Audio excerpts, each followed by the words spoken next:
In 1622, a Janissary rebellion broke out in Constantinople, as a result of which Sultan Osman II was killed.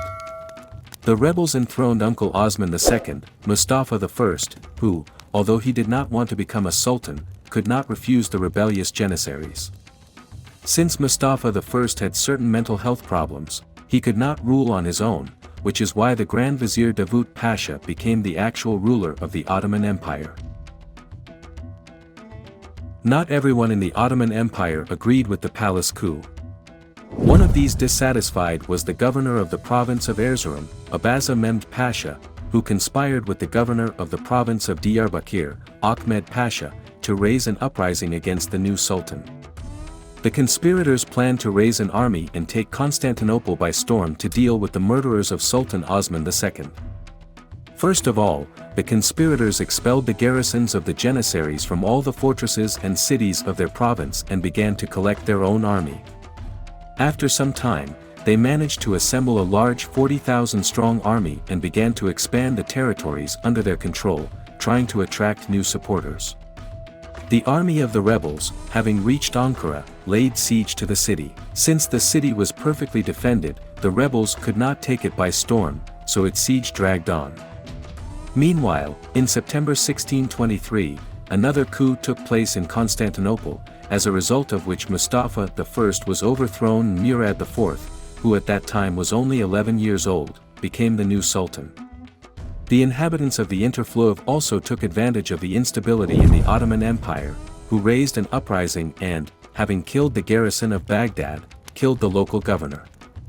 Realizing that the troubled times in the Ottoman Empire cannot last long, and they will not be able to cope with the Ottoman army on their own, the rebels turned to Shah Abbas I for help.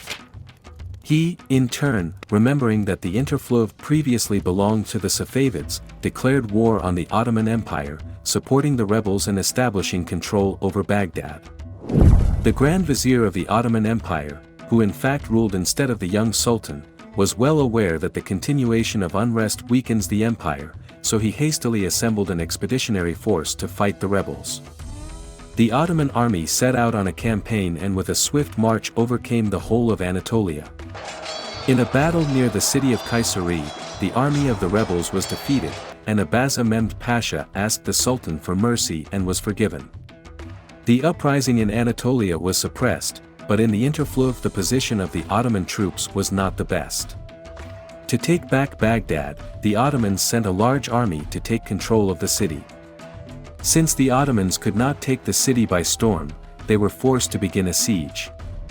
Knowing their numerical superiority, after a long siege, the Ottomans were sure that the Baghdad garrison would soon surrender the city, but at that time they were attacked by nomads who were in the service of the Iranian Shah. Not expecting strikes from the rear, the Ottomans were unable to organize serious resistance and were defeated. Despite the fact that the Shah of Iran was lucky, he could not concentrate on the fight against the Ottoman Empire, since in 1624 an uprising against his rule began in Kakheti. Despite the fact that the Shah sent a rather large army to suppress the uprising, he finally managed to suppress the rebellion in Kakheti only by the spring of 1627. Meanwhile, the Ottoman Empire was trying to recapture Baghdad, which had passed under the control of Safavid Iran. For these purposes, a large army was sent to the Interfleuve. While this army was on the way near Erzurum, Abaza Mehmed Pasha, who had recently been pardoned by the Sultan, deceived the commander of the Ottoman army and appropriated all the supplies and equipment. Realizing that the Ottoman Sultan would definitely avenge such actions, Abaza Mehmed Pasha tried to enlist the support of the Iranian Shah by coming under his authority. Abaza Mehmed Pasha did not succeed in bringing these plans to life, since Abbas I considered him a hypocrite and did not plan to have anything to do with him. In April 1628, the commander of the Janissaries, Boshnak Huzrev Pasha, became the new Grand Vizier, who, unlike his predecessors, did not plan to negotiate and intended to solve the problem with the rebels by force. At the head of a large army, he advanced towards the province of Erzurum. Having reached their destination, the Ottoman army destroyed all the forces of the rebels, thereby crushing the uprising. At the same time, the Sultan still saved Abaza Mehmed Pasha's life by poisoning him into exile. Having dealt with the rebels in Erzurum, the Ottoman army advanced towards Baghdad to establish control over the city. Having reached the outskirts of Baghdad in 1630, the Ottomans began to lay siege to the city. In turn, the Safavids, not daring to enter into an open confrontation with the Ottoman army, constantly attacked it by setting up ambushes and eventually cut off the supply lines of the Ottomans. By winter, the Ottoman army began to experience a serious shortage of food. Since it was impossible to supply the army besieging Baghdad due to the constant attacks of the Safavids, the Ottomans were forced to lift the siege and retreat from the Interfleuve. Meanwhile, the new Iranian Shah Sefi I, who ascended the throne after the death of Abbas I, decided to take active steps against the Ottoman Empire. He raised a large army and invaded Ottoman territory. Having reached the outskirts of the city of Van, the Safavid army began its siege. The siege of the city of Van did not bring the desired result to the Safavids. Since the Safavids failed to take the city of Van before the onset of cold weather, they were forced to lift the siege and return to their territory. There was a temporary lull in the war between the Ottomans and the Safavids. This was taken advantage of by the Ottoman Sultan Murad IV, who directed all his efforts to strengthening his power in the capital and fighting potential conspirators. In 1633, a war broke out between the Ottoman Empire and the Commonwealth, so Murad IV had to concentrate most of his troops on the European continent. In turn, the Safavids took advantage of the temporary respite to strengthen their own army. As soon as the war with the Polish-Lithuanian Commonwealth ended, the Ottoman Sultan again turned his attention to the eastern borders of his state. In the spring of 1635, the Ottoman Sultan gathered a large army, which he personally led and began to move east. With a decisive march, the Ottoman army, led by the Sultan, crossed the whole of Anatolia and very soon reached the outskirts of Erzurum. Along the way, the Sultan judged the rebels, which for a long time discouraged the locals from rebelling against his rule. After Murad IV brought order to his own territory, he, at the head of his army, began to move towards the city of Erivan, the defense of which was provided by the Safavid garrison. Reaching the outskirts of the city, the Ottoman army laid siege to it. The numerical advantage of the Ottomans made the resistance of the Erivan garrison pointless, so on August 8, 1635, he capitulated. Having established control over Erivan and inspired by the success, the Ottoman army began to move deep into the territory of Iran. The Ottoman army moved south and after some time reached the outskirts of the city of Tabriz and began its siege.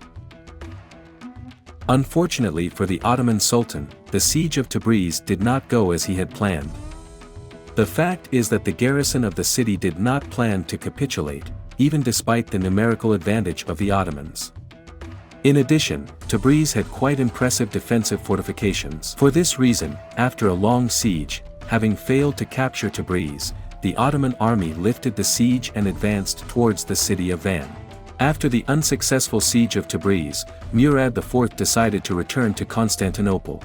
Meanwhile, the Safavids, having learned that the Sultan had returned to the capital together with the army, decided to act immediately. In 1636, the Safavids gathered a large army intent on recapturing the recently lost city of Erivan. Having reached the outskirts of the city, the Safavids, taking advantage of their numerical advantage, took it by storm. Meanwhile, the Sultan, having learned that the Safavids, taking advantage of the retreat of the Ottoman army, regained control over Erivan, began preparations for a new campaign. Some time later, the Shah of Iran learned about the plans of the Ottoman Sultan. Since the confrontation with the Ottoman army was not part of his plans, the Shah tried to make peace with the Sultan. In turn, Murad IV understood perfectly well that it was not profitable for him to conclude peace in the current conditions, since in this case Baghdad and the Interfleuve would remain under the control of the Safavids. That is why the Sultan rejected all proposals for peace and only accelerated preparations for the upcoming campaign. When all the preparations were completed on May 8, 1638, the Sultan, at the head of his army, began to move east. The Ottoman army crossed the whole of Anatolia and by November 1638 was in the vicinity of the city of Baghdad. The city was perfectly fortified, so it was almost impossible to take it as a result of a swift assault. In this situation, the Sultan decided to surround the city and begin a siege. This time, the Ottomans did not plan to surrender, since the army was personally led by the Sultan. The Baghdad garrison fiercely resisted, but after 39 days of siege was forced to capitulate. Having established control over Baghdad and the Interfleuve, the Sultan decided not to advance deep into the territory of Iran. Instead, he made the decision to return to his capital. Fighting between Safavid Iran and the Ottoman Empire continued in the form of small border skirmishes. Both sides did not plan large-scale military campaigns. The fact is that the Ottomans managed to regain control over the Interfleuve and the Sultan concentrated his attention on the European continent.